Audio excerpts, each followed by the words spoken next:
Well,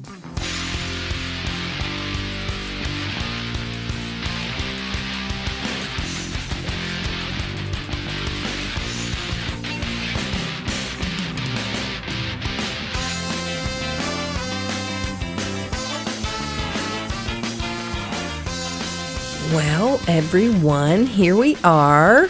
This is our brand new podcast. We are calling it Lifescape.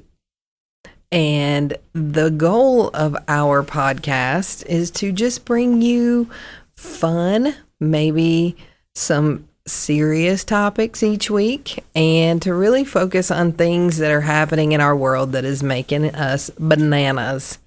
So we really want to just have some conversation, talk about things that are new with all the social media in our life, and talk about how our society is creating a bunch of snowflakes that can't handle anything, and how we can, as parents and leaders in our community, work to counterbalance that sensitivity, and really, especially as parents, really try to make sure that we are creating little human beings that are ready for the world. So that gives you a little bit of idea of what we're here to do. One of the things I just wanted to mention is we're going to try to stick to a PG-13 type of rating. So occasionally we might let a little PG-13 swear word slip out, but our goal is to not have that included in our format, and that you could, in theory, listen to this in the car with your kids that are probably 10 or 11 and up based on their maturity level. So we really want to have some short episodes that you could listen to in the car on your commute. And it could be informative for both you and your kid, because we're going to look at it from both angles. And then the other thing we just want to say is we are not licensed therapists. Anything that we say here in terms of our opinion is just that. It is our opinion.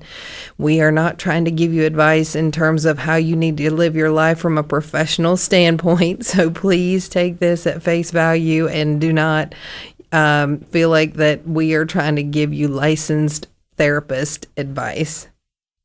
So what I want to do is just try to give you a little bit of background about me.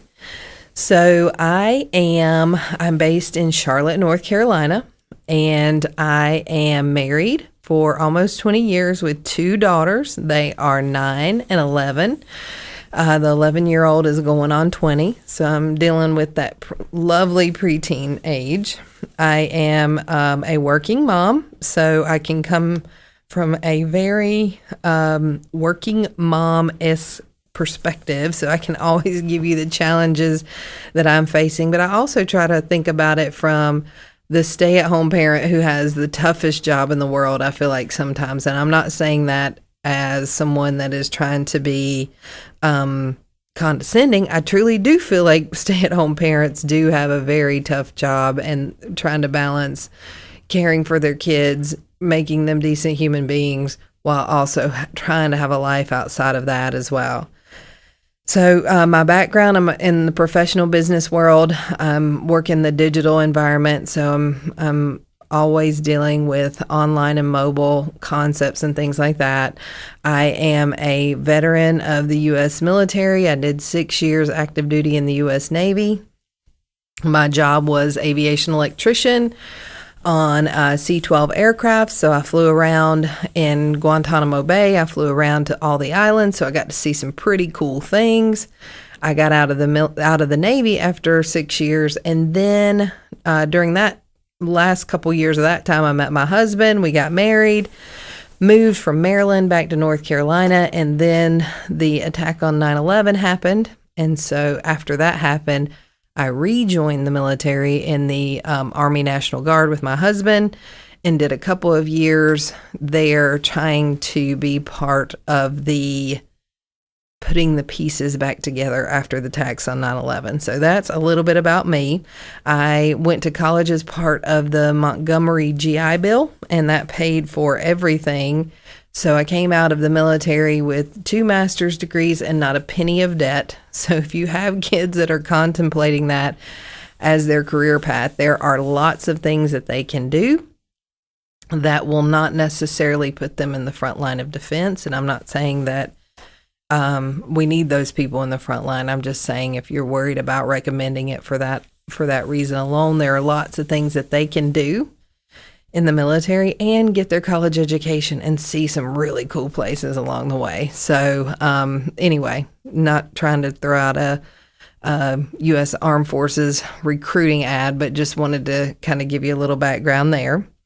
So what we're going to try to do each week is just talk a little bit about things that are on our mind. I am trying to survive working 50 to 60 hours a week, raising strong, kick-ass girls, and also be a good wife and keep the house clean. So and not do that as part of being a wife, just as like, oh my God, I'm so tired of my house being a freaking train wreck.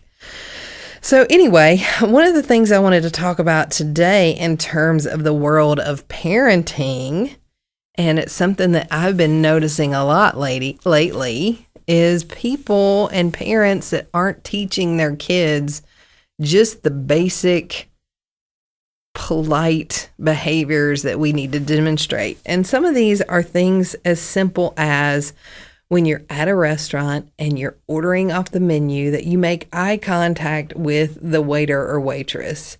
You treat them with dignity and respect, and you look at them and you say yes and yes please and thank you and things like that. There are other things like teaching your kids to be kind to other people, and that's not in the sense of just in general things, but when you notice that your kid is intentionally ignoring someone that's talking to them, I just don't understand why parents don't take more of an active role in saying, excuse me, they're talking to you, and jerk a knot in their butt and really make sure that they are paying attention to what's happening around them. And so these are just like some basic things that I feel like people are losing in the process. And, just the sass talk and all that jazz, I just don't understand it. Sometimes my girls will get a little frisky and start talking junk, and I can't even get to them before my husband's jump down their throat. So fortunately, I have him as the muscle, and a lot of times I can't even do what I need to do before he's already got them. But I'm just saying today, there are things that we need to do that are just going to make our lives a little bit easier in the long run. The idea of going to Mimi and Papa still sounds like fun, but they've also got the opportunity to go spend the night over here with a friend. So we're really just trying to balance the making sure that we're not leaving grandparents behind. But one of the things I just wanted to mention is, as these grandparents are aging and the fast pace of our life is taking off, is just making sure that we're making our kids still be polite, still listen. My little one has the tendency sometimes to get a little sassy with the grandparents, and you have to be the first one to check that right at the door, right? You cannot start to let that happen, because that's going to be just step one in some, as we like to call in the military, insubordination along the way. We want to make sure that we are creating them in a way that they are seeing that the value in all of these people. Now, my dad, on the other hand, so I have my mom, I'm going to say stepfather just to describe him, but he's far more than that, Steve. And then my dad, Larry. So my dad's way of showing love is to physically harm you and put pain upon your body. So whenever he sees my daughters, his first instinct is to punch them in the leg or grab their fingers and squeeze them until they cry. So now he's created this environment where they don't even want to go near him. And I was raised on that, but I was raised in a way to be tough as you know what. So, and saying no to that was not even an option. So it's also trying to teach our parents that maybe if you want to get hugs and kisses, you shouldn't punch them in the leg the first time you see them. So anyway, that's just one of the things that I wanted to bring up for, just our little bit of a parenting conversation this week, and make sure that I'm just sharing you things that I notice, because every now and again, a friend of mine had told me she thinks it's funny that my daughters call her by her first name and not a miss in front of it. And it never occurred to me to even introduce adults with Miss or Mr. in front of the name. So I don't know what side of the coin you're on that. She thinks it's endearing and funny now, but I would have never even thought that that's something that I needed to do. So it was kind of, now I'm probably not going to change if someone introduces me as Miss Kara. I'll probably say, well, this is Mr. Eric or something like that. But otherwise, I want other kids to call me without the miss. I want them to call me by my first name. So it's just some of these things that if we're sharing information, I would have never thought of that. But I think we just need to make sure we're keeping our kids on their toes and trying to make sure they have manners. So moving on along, one of the topics that we really want this podcast to focus on is some of the new social cues we have in our environment and the social media challenges that we are facing, not only as parents, but as grown-ups and just in life in general. Some of the things that I think we have become reliant on is that social media has now become our number one way to validate ourselves, right? So if we are having a wonderful dinner, or if we are having a beautiful cocktail, or if we are on the beach, it doesn't matter unless we have posted it on our favorite social platform. It also feels like we've created an environment where we are constantly checked out of what's actually going on around us and embedded ourselves in this false reality. So how many times have you, I know this is my truth right here. My truth is I will take a picture in my living room and I will crop out the pile of laundry sitting right next to the kid. So it looks like my house is clean when in fact I've got laundry everywhere. But so we all have this way that we are positioning our life to seem a certain way on social media. And I just want to think about, do we value what's happening in real life, or do we value how other people are reacting to what we put on there in terms of our real life? So while I am not innocent in this, because I am on Facebook and Instagram, I don't do a lot of Twitter. I do a lot of Twitter reading in terms of what some celebrities are posting, because I'm a little bit of a celebrity junkie. But that's one of the things that's kind of been my New Year's resolution, and it's to figure out how I can detox a bit from it. But since I work in a digital environment, trying to also balance staying on top of the technologies and how they work. So there's a little bit of a double-edged sword there. It's like you have to kind of like balance that. And I'm not doing a very good job on it right now. I still feel like I'm on Facebook a lot. So that's my goal for this year, is to try to bring that down a little bit. Here's some interesting stats for you, though. So Facebook has 2 billion users worldwide. Twitter has 500 million tweets that are sent each day, and 95 million images are uploaded to Instagram each day. YouTube has over 400 video hours uploaded every single minute. So this is taking over. It's taking over. So for me, it's like, what, I'm losing time on this thing, right? I'm losing time caring about what everyone else is doing rather than being present in my own life. So that is one of the things I am working on fixing. And I don't feel like it's an overnight fix, but I certainly And I think most people that know me know that I am trying to keep it real on the Facebook.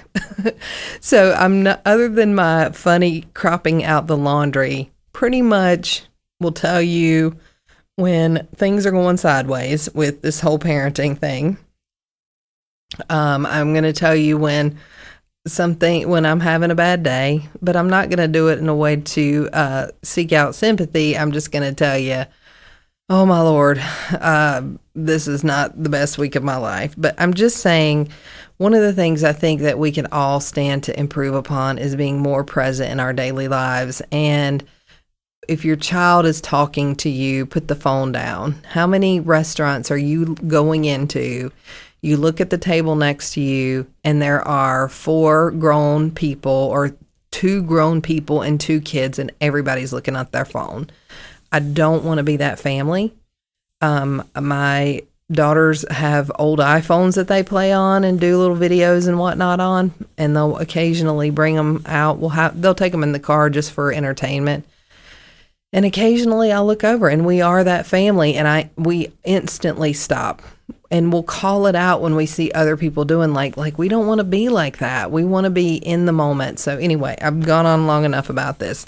So that is my, the one thing I just wanted to mention is valuing real life over what people are reacting to you posting, like spending time with your kids and building those relationships.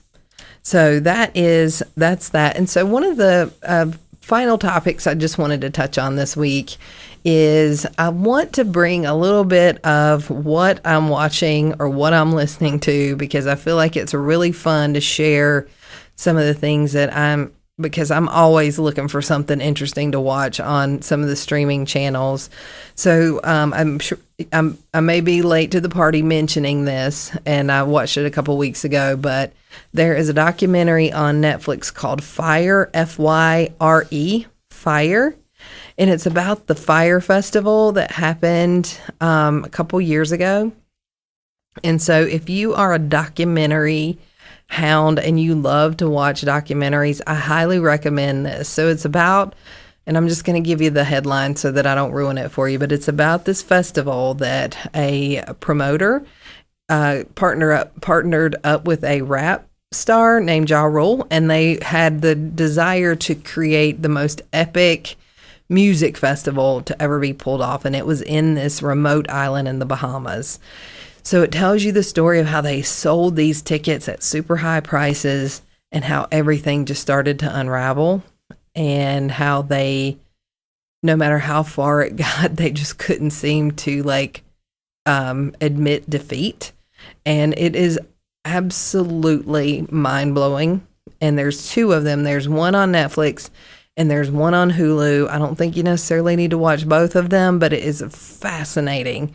And I think at times I haven't really dug myself a hole quite like this, but there have been times that I have absolutely let something go far too far without me going, oh my God, I've gotten myself way in too deep.